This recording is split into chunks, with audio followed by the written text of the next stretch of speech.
since you have been into the field of education and you've contributed to that field, what according to you is the situation of the current education system? Okay, very interesting question, and this might take like 5 minutes for me to answer this question. No worries, all yours. I think let me divide this into 4 to 5 points. I think पहला तो ये कि जो हमारे पास आज education system हमारे India में है, क्या ये हमारा अपना एजुकेशन सिस्टम है? Sadly no. This education system was left behind by the Britishers. British ने जो एजुकेशन सिस्टम हमें दिया है वही आज हमारे पास है, with little changes in it. अब ब्रिटिश की एजुकेशन सिस्टम करती क्या है? ये एजुकेशन सिस्टम बनाता है जॉब सीकर्स, ये एजुकेशन सिस्टम बनाता है कॉर्पोरेट स्लेव्स. तो ब्रिटिश ने एक ऐसा एजुकेशन सिस्टम लाया, ऐसे लोग मिल सके जो उनको क्वेश्चन ना कर सके, ऐसे लोग मिल सके जो क्रिटिकल थिंकिंग ना कर सके. तो ब्रिटिश की एजुकेशन सिस्टम आपको कॉर्पोरेट स्लेव्स बनाती है, ब्रिटिश की एजुकेशन सिस्टम हमें जॉब सीकर्स बनाती है. But India today needs job providers. दूसरी जो गड़बड़ी हमारे एजुकेशन सिस्टम में क्रीप कर गई वो ये कि हमने पूरी एकेडमिक्स को पास और फेल के मयार पे लाके खड़ा कर दिया. इंटरेस्टिंग.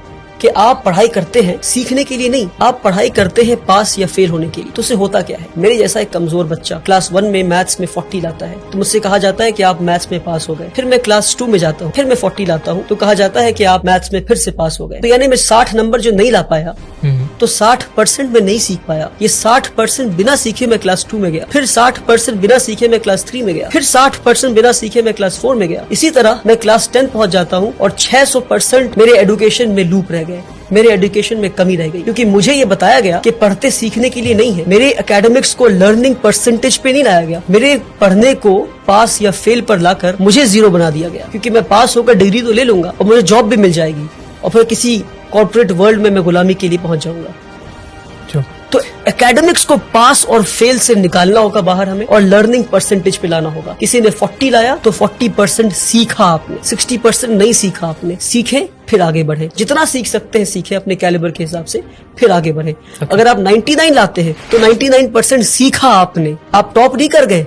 99% सीखा आपने, 1% अभी भी नहीं सीखा आपने. अगर आप 100 में 100 लाते हैं तो पास हुए आप. ये दूसरी बात. तीसरी बात कि हमारा जो एजुकेशन सिस्टम है आज का वो आपको रोट लर्निंग पे फोकस करता है. आप पढ़ते जाते हैं पर आपको पता नहीं आप क्या पढ़. आपने पढ़ा होगा कि इंडिया में जो फूड ग्रेन्स है वो मिलेट है, बाजरा है, जौर है. ये पढ़ा आपने, पर कभी देखा आपने इन चीजों को? पढ़ा है but I have not seen it. Correct. मैंने भी कभी देखा नहीं. मेरे ख्याल से मिलेट ऑन पर्पस नहीं दिखाया गया इसको. बाजरा तो क्योंकि अगर आप बाजरा देख लेते तो आप पता करते कि बाजरा उगना क्यों बंद हो गया है. हाँ, बंद हो गया. That's what I am saying. क्यों बाजरा लोग आज नहीं खा रहे? पहले के लोग बाजरा खाते थे, पहले के लोग मिलेट्स खाते थे, जौर खाते थे, आज क्यों नहीं खा रहे? तो experiential learning is what we need, hands on learning is what we need. We need to see and know what we are learning. आज हमें वो दिखाया नहीं जाता, वो बताया नहीं जाता, सिर्फ पढ़ाया जाता. तो आपको पता है कि ये हार्ट है और हार्ट की ये चेम्बर्स है, हार्ट में ये आर्टरीज है, ये है. मगर आपको कभी इंसान का दिल दिखाया जाए तो आप बोलेंगे भैया ये क्या है? प्रैक्टिकल. ये practical learning is what we need आज के दिन पे. Hands on experiential learning. तीसरी चीज. तो चौथी चीज है वो ये कि हमारे एजुकेशन को हमने समझा कि एकेडमिक्स ही एजुकेशन है. क्या? एकेडमिक्स ही एजुकेशन है. Academics is just a drop in the ocean of education. I would say the remaining water is तरबियत, इज अपब्रिंगिंग. कि भाई आप बात कैसे करते हैं? Are you confident? Are you creative? Do you have critical thinking? Are you developing higher order thinking skills? Are you questioning things? Absolutely. How do you sit? How do you conduct yourself with people? ये सारी चीजों को छोड़कर हर चीज को academics पे ले आया. Academics is not education. Education is a holistic thing जहां आप एक इंसान को बेहतर इंसान बनाते हैं, एक कॉर्पोरेट स्लेव नहीं बनाते. सबसे बड़ी कमी हमारे एजुकेशन सिस्टम में वो ये हमारे साथ जो फ्रॉड हुआ, मैं कहता हूँ एजुकेशन सिस्टम में, वो ये कि हमने एकेडमिक्स को, हमने सब्जेक्ट्स को स्ट्रीम में बांट दिया. कि भाई अगर आप सबसे ब्रिलियंट बच्चे हैं तो आप पढ़ेंगे साइंस. अगर आप 90 लाते हैं तो साइंस पढ़ेंगे. अगर आप 70 से 80 लाते हैं तो आप कॉमर्स पढ़ेंगे. 50 to 60 लाते हैं तो आप ह्यूमैनिटीज पढ़ेंगे. करेक्ट. क्या बेवकूफी है? यानी कि जो इंसान साइंस पढ़ के एटम बॉम्ब बनाना सीख रहा है उसके पास कोई हक नहीं कि वो साइकोलॉजी और सोशियोलॉजी पढ़ के ये समझे कि एटम बॉम्ब को इस्तेमाल नहीं करना था. तो अगर एटम बॉम्ब बनाने वाले ने सोशियोलॉजी और साइकोलॉजी पढ़ा होता और एटम बॉम्ब जिसके हाथ में पहुंचा, अगर उसने साइकोलॉजी और सोशियोलॉजी पढ़ा होता तो उसे पता होता कि बॉम्ब फोड़ना नहीं था.